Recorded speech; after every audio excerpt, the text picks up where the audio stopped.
नमस्कार, माझे नाव ईश्वरी हरिदास उडकुते. आज मी जी कविता सांगणार आहे ती मुलांच्या कल्पनाशक्तीवर आधारित आहे. या कवितेत मुलं म्हणतात की जर त्यांना नदीजवळ येण्यासाठी संधी मिळाली असती तर ते रोज तिथे खेळले असते, पोहले असते आणि मित्रांसोबत खूप मजा केली असती. कधी ते बुडले असते तर कधी वर आले असते, गाणी म्हणत आणि नाचत आनंद साजरा केला असता.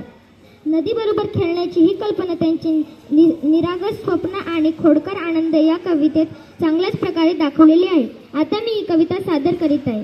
अगर हमारे बस में होता नदी उठा कर घर ले आते, अपने घर के ठीक सामने उसको हम रोज बहाते, कूद कूद कर उछल उछल कर हम मित्रों के साथ नहाते, कभी तैरते कभी डूबते, इतराते गाते मस्ताते.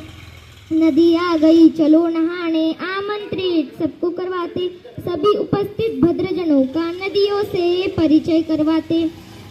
अगर हमारे मन में आता झटपट नदी के पार जाते, खड़े खड़े उस पार नदी के मम्मी मम्मी हम चिल्लाते. शाम ढले फिर नदी उठाकर अपने कंधे पर रखवाते, लाए जहाँ से थे हम उसको फिर से वही रखवाते. धन्यवाद.